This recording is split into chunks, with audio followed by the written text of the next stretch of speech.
अरब सागर में पाकिस्तान के करीब पहुंच गई है नेवी।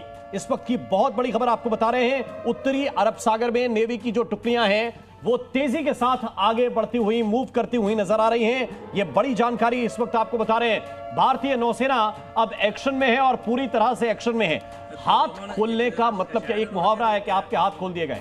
आपके हाथ खोल दिए गए हैं। उस मुहावरे को जमीन पर चरितार्थ कर रही है इंडियन आर्मी, आसमान में चरितार्थ कर रही है। नभा स्पर्शम दीप्तम बोलकर एयरफोर्स और शन्ने वरुणा बोलकर अब नेवी भी आगे की तरफ बढ़ गई है और अरब सागर में पाकिस्तान के किनारे की ओर अब नेवी का भी मार्च हो चुका है। सर जरा एक लाइन में जानना चाहता हूं, अभी ट्रेड की बात मत कीजिए, इस वक्त सिर्फ तबाही की बात कीजिए। ट्रेड जब रुकेगा तब रुकेगा। अभी बताइए कि हमारी नेवी क्या क्या कर सकती है। शिप कहां भाग गया? वो तुर्की ने भी एक शिप भेजा था ना, वो कहां भाग गया? जी तो देखिए, नेवी बहुत ही बड़ी फौज है लेकिन दिखती नहीं है। वो स्टे साइलेंट से डीप रहती है, चुपचाप से काम करती है।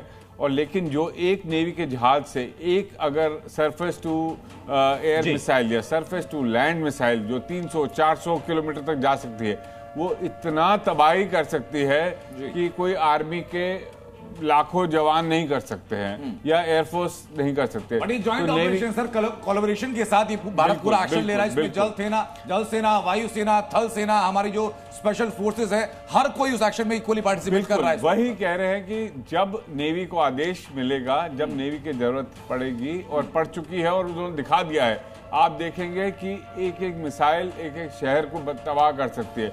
नेवी की इतनी क्षमता है, भारतीय नौसेना इतनी सक्षम है और उनका आपको कुछ घंटों में ही उनका जो प्रहार है उसको आपको नजर आएगा। एक चीज के ऊपर मैं ध्यान केंद्रित करना चाहूंगा सिंह साहब, मैं आपके पास आऊंगा सवाल को लेकर के कि अब से लगभग एक हफ्ता पहले ये खबर जी न्यूज ने ब्रेक की थी कि प्रधानमंत्री की तरफ से तीनों सेनाओं को फ्री हैंड दिया गया, जिसका जिक्र करते राम भी, और कहा गया था टारगेट, टाइमिंग और एक्शन, तीनों चीजों को आप खुद तय कीजिए। ये उसी का नतीजा है कि स्ट्रेटेजिकल तरीके से हर एक उस बड़े शहर को चिन्हित किया गया, पिन पॉइंट किया गया जहां पर की बड़ी आर्मी डिप्लॉयमेंट पाकिस्तान की थी।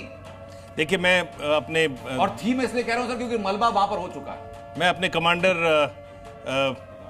राजीव की मैं बात को आगे बढ़ाता हूं। इन्होंने जो बोला कर सकती है, वो हो रहा है।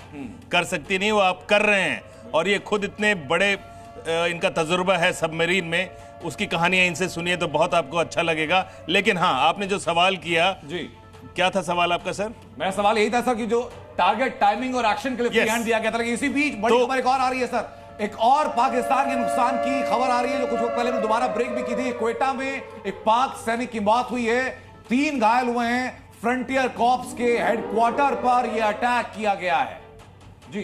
जी, टारगेट्स का चयन बहुत सालों से चल रहा है हमारे पास, और इंटेलिजेंस गैदरिंग वो बहुत इंपॉर्टेंट एस्पेक्ट है जिसके ऊपर ही, जिसके कारण ही हमने अभी इतने सटीक निशाने लगा पाए हैं। और इसमें हमारे मित्र देशों का भी बहुत सहयोग मिला है, उनका भी मैं धन्यवाद करता हूं। एक अपडेट कर दूं, उसके बाद हम अपने रिपोर्टर के पास चलेंगे। अपडेट अभी ये आ रही है कि पाकिस्तान के एयरफोर्स में जबरदस्त दहशत है।